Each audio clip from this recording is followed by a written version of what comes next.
गुरुदेव, जय महाकाली। आप सभी साधकों का जय महाकाली ज्योतिष एवं तंत्र निवारण केंद्र के आपके अपने चैनल पर स्वागत है। नवरात्र चल रही है, सभी साधक अलग अलग साधनाओं में व्यस्त हैं, लेकिन हमारा हमेशा यही ध्येय रहता है कि आप लोगों को ऐसी साधनाएं, ऐसे प्रयोग दिए जाएं जो कम समय को हो, एक आध दिन के हो, जिसमें आप उस सिद्धि को प्राप्त करें जो जीवन के अर्थ को पूर्ण कर सके।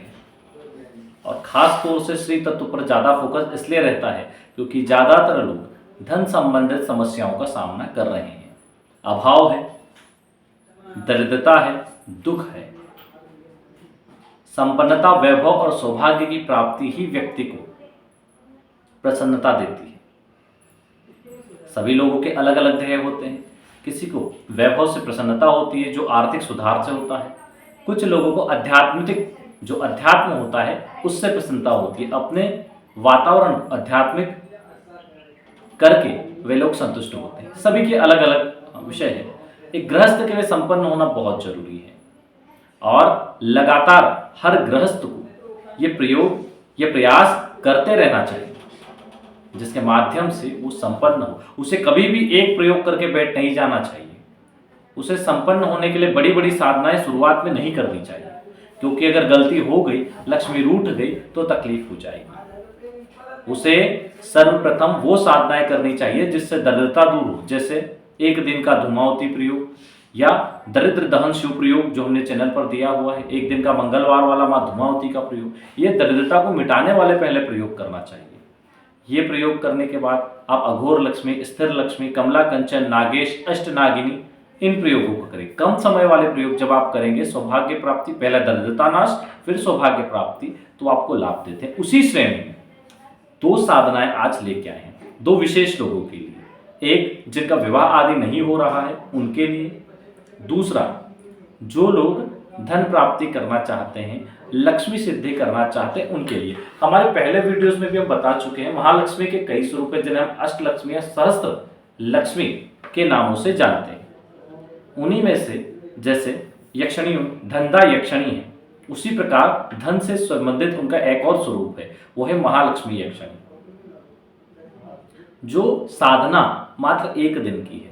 लेकिन इसमें कुछ सुधार हमने किए हैं और इस चीज को समझा है कि जिस विधि को हमने करवाया लोगों से, या इस विधि के जरिए जिन जिन लोगों से प्रयोग करवाया है उनके जीवन में संपन्नता आई है, धन के अभाव दूर हुए हैं, धन प्राप्ति के रास्ते खुले हैं, तो हम वही विधि देंगे।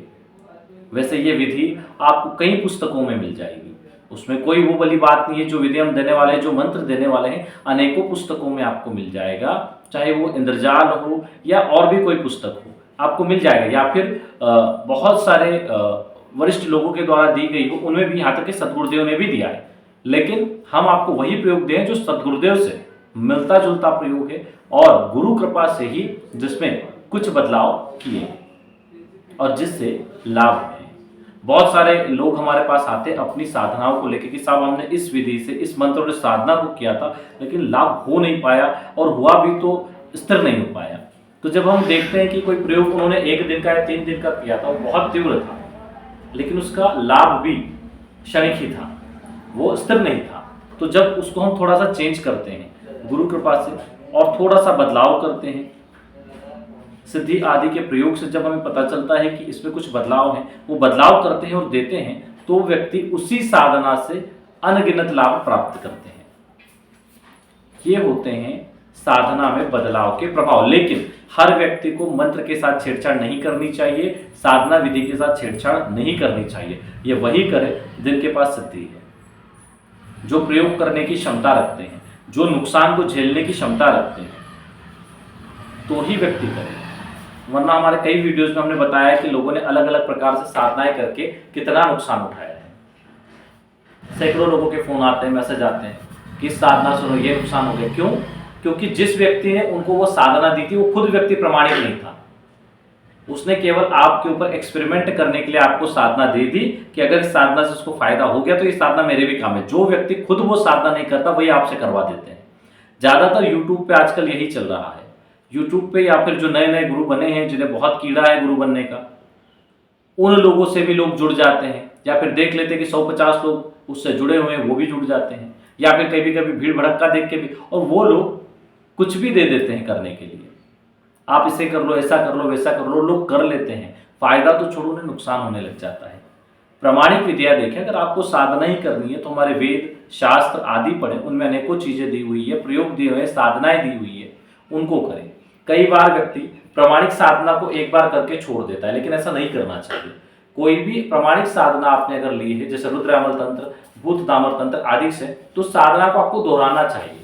हमने एक चीज और नोट की है, नए नए साधक जो नए नए तंत्र मंत्र में माला चलाना सीखे हैं, वो अपना गुस्सा वो करने के लिए दुश्मनों पे, वो तंत्र भी इसलिए आए कि वो मारण जैसे प्रयोग कर ले, तो अपने दुश्मनों को मारने के लिए कोई शमशान में जाकर पेपर में पढ़ लिया, किताब में या यूट्यूब पे देख लिया, वही प्रयोग जाके करने लग जाते हैं शमशान में, या फिर वही माला लेके बैठ जाते हैं, तो बची कुछ पूजा पाठ का थोड़ा बहुत जो अंश रहता है उनका वो भी खत्म हो जाता है।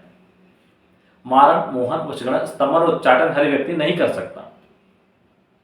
गुरु दीक्षा से दीक्षित पितृ, कुल देवी देवता साधना और भैरव आदि साधनाओं में पारंगत व्यक्ति को ही ये कार्य करने का अधिकारी होता है। जरूरी नहीं ये कार्य वो सफल कर लेगा या मारण मोहन वशीकरण कर लेगा, ये कार्य करने का अधिकारी हो जाता है, तो वो उसके लिए फिर प्रयास कर सकता है कि उस कार्य को अच्छे से कर पाएगा कि नहीं। तो आजकल क्या है, लोग थोड़ा सा देख लेते, कहीं पे ले लेते हैं, किसी से साधना ले लेते हैं, शुरू हो जाता है। हमने तो कई बार यहाँ तक देखा है कि कई लोगों के ऐसे फोन आए कि साहब ये साधना हमने 20,000 रुपये दे के ली, कोई कहता हमने 30,000 रुपये दिए और उनसे ये साधना ली, उन्होंने कहा प्रामाणिक साधना है। हम बोलते कितने मूर्ख हो तुम, साधना विधि लेने के लिए पैसे दे रहे हो, कितनी बड़ी मूर्खता है बताइए। लोग पैसे दे रहे हैं साधना विधि के लिए, जबकि सदगुरुदेव प्रदत्त 80 से लगा के अभी तक के ऐसे कई प्रमाणिक पुस्तकें और ग्रंथ हैं जिन्हें आप इंटरनेट से डाउनलोड कर सकते हो, या कोई सिद्धाश्रम साधक परिवार से जुड़ा हुआ व्यक्ति है, उनके पास पत्रिका आती है, वहां से ले सकते हो, या आप खुद वहां से गुरु दीक्षित होकर ले सकते हो साधनाओं के लिए। और कोई भी साधना इतनी प्रमाणिक नहीं है कि केवल करने मात्र से सिद्ध हो जाए, उसमें आपका भाव, आपके करने की क्षमता, तरीका, हर चीज सही होनी चाहिए, कोई सी भी साधना सिद्ध होगी। उन्हीं में से एक साधना लाए हैं जिसको आप लोगों को अवश्य करना चाहिए, इसमें कोई खतरा नहीं है। लेकिन एक चीज ध्यान रखें, कोई भी साधना से पहले हमने एक मंत्र दिया हुआ है, ओम शीतली शीतल वज्र के ताल 700 देवी लुरे अकेरा, धर दे वीर पटक दे वीर, अरे अरे विभीषण बल देखो तेरा, शरीर बांध दे मेरा, मेरी भक्ति गुरु की शक्ति फुरो मंत्र ईश्वर वाचा। ये मंत्र है, इसको आप उस पर दिया है हमने चैनल पे, पिछले वीडियोस में दिया है शरीर बंधन के लिए, इसको सिद्ध कर लें। अभी नवरात्र चल रही है तो 11-11 माला कर लेंगे तो भी सिद्ध हो जाएगा, वैसे स्वयं सिद्ध मंत्र है, और इस मंत्र से आप शरीर बंधन कर ले, कोई भी साधना करें तो ये मंत्र आपको सुरक्षा भी देगा और आपकी शक्ति को वहां से हटाएगा भी नहीं, ठीक है। जब शरीर बंधन करें तो उनसे ये प्रार्थना करें कि जिस शक्ति का हम आह्वान कर रहे हैं वो शक्ति आए, हे शरीर बंधन मंत्र, वो शक्ति आए और हमें सिद्ध हो, उसको आने में आप कोई अवरोध उत्पन्न ना करें, लेकिन हमारी पूर्ण रूप से सुरक्षा करें, अगर वो हमें नुकसान पहुंचाए उससे भी और किसी अन्य शक्ति से। इस प्रकार की प्रार्थना करें मंत्र देवता से, क्योंकि उस मंत्र के देवता कौन है, विभीषण है। तो मंत्र देवता से उसका प्रार्थना करके और फिर आप शरीर बंधन कर ले, ठीक है। अब बहुत से लोग बोलेंगे कि विभीषण तो राक्षस श्रेणी में था, आप उनको देवता बोल रहे, तो ये एक अलग विषय हो गया, इस पर फिर कभी चर्चा करेंगे। हम पहले इसीलिए बोल देते ताकि कमेंट में बहुत सारे ज्ञानी आ जाते ज्ञान देने, तो वो छोड़े उसको, आगे बढ़ते। इस साधना को एक दिवसीय साधना है, रात्रि में करें, लेकिन हमने जो इसमें बदलाव किया है वो आपको बताते हैं। इस साधना को रात्रि 10 बजे से करना है, कोई भी बरगद का पेड़ हो उसके ऊपर चढ़ जाए, नीचे घी का दीपक लगा दें और ऊपर चढ़ जाए, एक स्फटिक माला पास में रखें और एक मंत्र देंगे स्क्रीन पे आपको, उस मंत्र की 10 माला जप कर लें, कुछ थोड़ा सा मीठा भोग भी वहाँ पे लगा दें और जप करने के बाद वहाँ से वापस आके घर आके सो जाए। केवल शुक्रवार ये साधना आपको करनी है, एक शुक्रवार की ही साधना ही, मात्र 11,000 मंत्र जप हैं इसमें, 10 माला है तो आप 11,000 के लगभग हो जाते हैं, तो आप 10 माला ही करें इसमें, 10 माला मंत्र जप करके आप आके सो जाएं। ये है इसका विधान, लेकिन इसमें हमने जो चेंजेस किया है वो है शुक्रवार का। इस ही साधना को अगर आप 7 शुक्रवार या 11 शुक्रवार करते हैं, आपको इसमें ब्रह्मचर्य आदि सिर्फ एक ही दिन रखना है, यानी शुक्रवार। उस दिन एक दिन का ही उपवास भी करना है आपको, एक समय ही भोजन करना है, वो शुक्रवार। भोजन आपको साधना के बाद करना है, आप उसी दिन में फल फ्रूट ले सकते हैं। ठीक है, तो एक दिन की साधना है, फिर वापस अगले शुक्रवार करें, फिर अगले शुक्रवार। इससे होगा क्या? इससे दो चीजें होगी। एक चीज ये होगी कि लक्ष्मी, महालक्ष्मी यक्षिणी आपको सिद्ध होकर स्थिर रूप से आपके घर में निवास करेगी। ठीक है, जितनी ज्यादा बार करेंगे उसका प्रभाव उतना बढ़ता जाएगा। दूसरा ये कि अगर आपकी कुंडली में योग कारक स्थिति है और यक्षिणी सिद्धि के योग हैं, तो ये यक्षिणी आपको प्रत्यक्ष रूप से भी दर्शन दे सकती है, मनोवांछित वर दे सकती है। लेकिन सबके साथ ये होगा जरूरी नहीं है, कुंडली में उसके योग ना, लेकिन हाँ इसके प्रभाव आपको मिलेंगे, ये निसंदेह है। बिल्कुल इसके आपको प्रभाव देखने को मिलेंगे। कोई ज्यादा नियम नहीं है, स्फटिक माला की आवश्यकता पड़ेगी और केवल आप दीपक जला लें। हालांकि जो लोग लगातार साधनाओं में रहते हैं उनके लिए हमारे यहाँ एक यंत्र बनता है, देव प्रसन्न यंत्र, देवी प्रसन्न यंत्र, यक्षिणी प्रसन्न यंत्र। इस प्रकार के यंत्र बनाए जाते हैं। तो जिस साधना पे आप फोकस कर रहे हैं, आप चाहें तो वो यंत्र यहाँ से बुला सकते हैं। 21 रुपये उसका शुल्क है, उसको धारण करना होता है, इसके अलावा कुछ नहीं करना। फिर आप अपनी साधना को करें। तो जिस शक्ति के आपने यंत्र धारण किया उससे संबंधित ऊर्जा को खींचता है अपने ओर, इससे साधना सफलता के योग बढ़ जाते हैं। ठीक है, मंत्र को आप नोट कर लीजिए, तब अगली साधना पे आएंगे, नटी यक्षिणी पे। पहले महालक्ष्मी यक्षिणी साधना का मंत्र नोट करिए।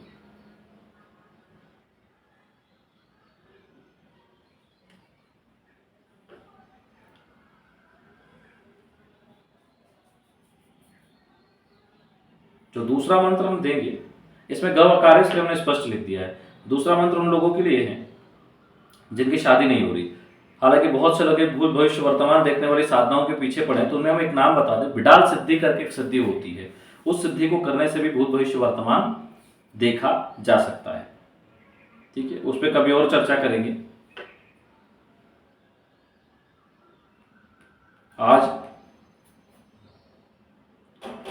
नटी यक्षिणी पे चर्चा करेंगे। ठीक है, आपने मंत्र नोट कर लिया।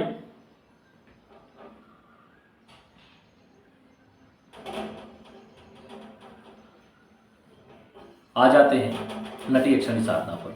उससे पहले जो लोग कुंडली विश्लेषण करवाना चाहते हैं, अपना नाम, जन्म तारीख, जन्म का समय और जन्म स्थान नीचे दिए गए नंबर पर व्हाट्सअप करें।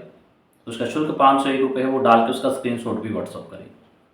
2 से 3 दिन में नंबर आता है।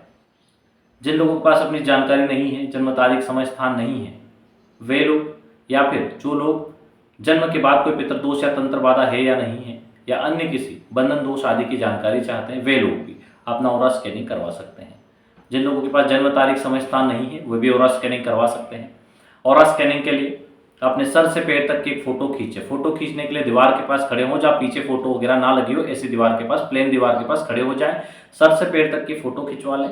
वो फोटो भेज दें, मोबाइल से फोटो खींच के व्हाट्सअप कर दें। फोटो खींचते समय अंगूठी, तावीज, जूते चप्पल पहने हो तो निकाल दें, ये ना पहने।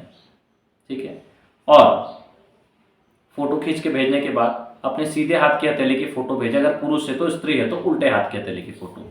उसका शुल्क 1100 रुपये, वो डाल के उसका स्क्रीनशॉट भी व्हाट्सअप करें। 2 से 3 दिन में नंबर आएगा।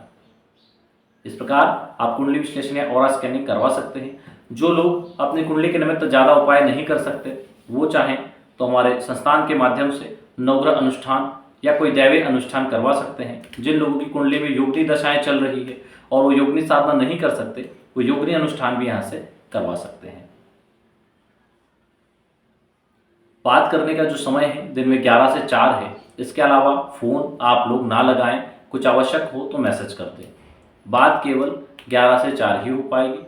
इसके अलावा आप सिर्फ व्हाट्सअप करें, फ़ोन ना लगाएं। अगर हमारे पास समय होगा तो हम उसको देख के आपको रिप्लाई करेंगे, या 1-2 दिन का समय लग सकता है, लेकिन जो समय है उसी समय में आप लोग फ़ोन लगाएं तो बेहतर है। आ जाइए नटी यक्षिणी साधना पर। यह एक दिव्य साधना है, खास तौर से ऐसे लोगों के लिए है जो या तो सन्यासी हैं या फिर जिनका विवाह नहीं हुआ है और आगे विवाह में बहुत जटिल समस्याएं हैं, वे लोग इसको करें। इस साधना से अवश्य उन्हें ऐसी पत्नी मिलेगी जिसके आने के बाद उनका भाग्योदय होगा और धन प्राप्ति के अनेक रास्ते खुल जाएंगे। ये नटी यक्षिणी साधना का प्रभाव है। लेकिन यक्षणी साधना को हमेशा वही व्यक्ति करे। अप्सरा को तो खैर कर सकते हैं, लेकिन यक्षणी साधना को वही लोग करें जो गुरु दीक्षित हैं, जिन्होंने गुरु मंत्र का अनुष्ठान कर रखा है। अब बहुत से लोग पूछते हैं हम गुरु कहाँ बनाए, क्या करें। तो भाई गुरु अगर आपको नहीं मिल रहे तो गुरु प्राप्त करने के लिए कौन सी साधना करनी चाहिए, वो साधना हमने चैनल पे दी है। गुरु प्राप्ति साधना ढूंढ लें, चैनल पर वो वीडियो दिया है, और उसमें जो मंत्र आदि क्रिया बताई है उसको करके करें, आपको गुरु अवश्य प्राप्त होंगे। ठीक है। बहुत से लोगों के माइंड में ये चलता है कि साधना के पहले जो मुख्य मंत्र है उसी पे फोकस करें, गुरु मंत्र वगैरह को वो लोग इतना महत्व नहीं देते, इसीलिए साधनाओं में उनको कोई सिद्धि नहीं मिलती, और साधनाएं भी और शक्तियां भी उनको महत्व नहीं देती। जो गुरु को महत्व देते हैं उन्हें ही महत्व मिलता है। ठीक है। और बहुत से लोगों को ये संशय होता है कि हमारे पहले से गुरु है, हम कोई दूसरा गुरु बनाए या ना बनाए। तो उन लोगों के लिए भी हमारा एक बहुत बढ़िया सा जवाब है कि आप जब एक गुरु के पास सीखने के लिए जाते हैं, उनकी सिखाने की जो अवधि है या जो सामर्थ्य पूर्ण हो जाता है कि हमने हमारे पास जो कुछ था तुमको सिखा दिया, तो फिर आप अगला गुरु बना सकते हो। या फिर गुरु आपको सिखा नहीं रहे हैं तो भी आप अगला गुरु बना सकते हो, उसमें कोई दिक्कत नहीं है। भगवान श्री राम के गुरु वशिष्ठ जी से उन्होंने प्रारंभिक शिक्षा प्राप्त की, और बाद में विश्वामित्र जी उनके गुरु है, ब्रह्म ऋषि विश्वामित्र जी से उन्होंने शिक्षा को प्राप्त किया। उसी प्रकार जब आप स्कूल आदि में होते हैं तो एक क्लास के बाद आप दूसरी क्लास में जाते हैं, वहाँ आपके गुरु बदल जाते हैं। तो आगे का ज्ञान प्राप्त करने के लिए और उच्च कोटि के गुरु से शिक्षा प्राप्त की जा सकती है, विद्या प्राप्त की जा सकती है, इसमें कोई दोष नहीं है। ठीक है। नटी यक्षणी साधना वही लोग करें जो पूर्ण रूप से गुरु दीक्षित और गुरु मंत्र का अनुष्ठान कर चुके हैं। हालांकि जो लोग विवाहित नहीं हैं उनके पास तो काफी समय होता है करने के लिए, क्योंकि ब्रह्मचर्य पालन की भी ज्यादा चिंता नहीं होती, तो वे लोग तो विशेष तौर पे कर सकते हैं, गुरु बनाए, गुरु मंत्र का अनुष्ठान करें और फिर नटी यक्षणी साधना करें। हो सके तो उसके पहले कुबेर साधना कर लें, नहीं कर सकते तो कोई बात नहीं, केवल एक माला कुबेर मंत्र कर ले। ओम यक्षाय कुबेराय विष्णाय धनदान अधिपति धनदान समृद्धिं देहि दापय स्वाहा। इतना नहीं हो तो ओम कुबेराय प्रसन्नो भव, ओम कुबेर देवाय प्रसन्नो भव, या फिर ओम कुबेराय नमः। इतना, इनमें से कोई भी मंत्र आप कर लें। ठीक है। जो आपको लगे, इनका जो मुख्य मंत्र है वो ओम यक्षाय कुबेराय विष्णाय धनदान अधिपति धनदान समृद्धिं देहि दापय स्वाहा। एक माला इसकी भी कर लेंगे तो पर्याप्त है। चलिए, नटी यक्षणी साधना को कैसे करना है, इसको किसी भी नदी के किनारे करना है, कभी से भी स्टार्ट कर सकते हैं, कृष्ण पक्ष शुक्ल पक्ष कभी से भी। ठीक है। इस साधना में आप नदी के किनारे चले जाएं, 7 दिनी साधना है ये, और नदी किनारे जाके प्रतिदिन आपको स्फटिक या सफेद हकीक माला का प्रयोग करें और उत्तरमुखी होकर बैठना है। अगर आप दक्षिण तट पे हैं तो पूर्वमुखी होकर बैठ जाएं, उत्तर तट पे हैं तो भी आप या तो पूर्वमुखी हो सकते, दक्षिण तट पे हैं तो आप उत्तरमुखी बैठ सकते हैं। नदी के दक्षिण तट पे हैं तो उत्तरमुखी होकर बैठें, और अगर आप नदी के उत्तर तट पे हैं तो पूर्वमुखी होकर बैठ जाएं, या पश्चिममुखी, दोनों ही कर सकते हैं। लेकिन उत्तर तट पे हैं तो फिर आप दक्षिण तट पे हैं तो उत्तरमुखी आराम से बैठ सकते हैं, कोई दिक्कत वाली बात नहीं है। ठीक है। अब आप यहाँ बैठ के एक दीपक जला लें, दीपक जला के एक मिट्टी का ढेला बना लें, थोड़ी सी ढेरी बना लें, और उसके ऊपर इत्र और कुछ पुष्प चढ़ा दें। वस्त्र पीले धारण करें, और फिर आप स्फटिक माला से 100 माला मंत्र जप करें जो नीचे मंत्र दिया हुआ है। इस मंत्र की 100 माला मंत्र जप करें। इससे पहले आप शरीर बंधन कर लें। महालक्ष्मी यक्षणी साधना में भी शरीर बंधन, नटी यक्षणी साधना में भी शरीर बंधन, और हाथ में जल लेके संकल्प यही लेना है कि आप नटी यक्षणी को पत्नी रूप में प्राप्त करना चाहते हैं। इस निमित्त ये साधना कर रहे हैं।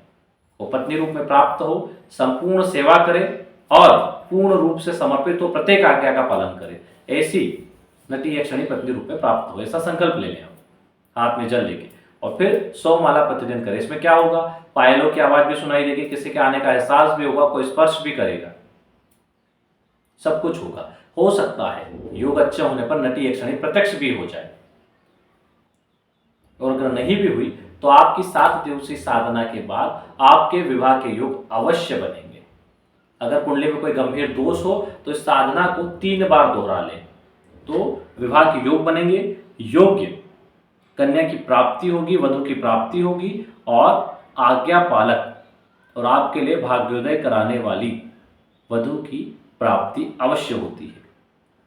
देखिए, बहुत सारी साधनाओं में लोगों को बहुत लोगों ने डरा कर रखा है, लेकिन अगर आपका संकल्प सही हो, निश्चय दृढ़ हो और पुरुषार्थ से आप लबरेज हो, तो आपकी साधना में ना कोई विघ्न आएगा, ना कोई शक्ति आपको नुकसान पहुंचा सकती है। मनुष्य इतना सामर्थ्यवान है, पुरुषार्थ इतना सामर्थ्यवान है कि देवताओं को भी अपने अधीन कर लेता है। मंत्रो अधीनो देवता, तो फिर अन्य किसी का क्या कहना। तो अपने सामर्थ्य पर, अपने मंत्र पर, अपने गुरु पर पूर्ण विश्वास करके जब आप साधना करेंगे तो इसके लाभ अवश्य उठाएंगे, अवश्य ही उठाएंगे। कई बार एक चीज ध्यान रखें, साधना में जब आप इस तरह की साधना करते हैं तो काम वासनाओं पर बहुत नियंत्रण रखें। प्रत्येक स्त्री के प्रति अपना भाव शुद्ध रखें, दैवी रूप में उनका भाव रखें। जो भी स्त्री हो उसको दैवी रूप का भाव रखें कि यह दैवी शक्ति है, जगदम्बा का अंश है, ये भाव आपका होना चाहिए। पता चले आप साधना कर रहे हैं, घर आके लेडीजों से बदतमीजी कर रहे हैं, तो ऐसे में साधना सिद्ध नहीं होगी, भारी नुकसान उठाना पड़ेगा। यदि कोई शक्ति का साधक है, देवी का साधक है और घर में स्त्रियों के साथ उसका बर्ताव बुरा है, वो जीवन में कभी भी जगदम्बा की कृपा को प्राप्त नहीं कर सकता। यदि उसका बर्ताव अच्छा है तो ही उसका भाग्योदय होगा, आध्यात्मिक, आर्थिक और शारीरिक लाभ वो ले पाएगा। अन्यथा कभी भी दैविक कृपा को प्राप्त वो व्यक्ति नहीं कर सकता जो शक्ति के शरण में जाता है और शक्ति की ही अंश नारी तत्व या स्त्री का अपमान करता है। चलिए आज के लिए इतना ही।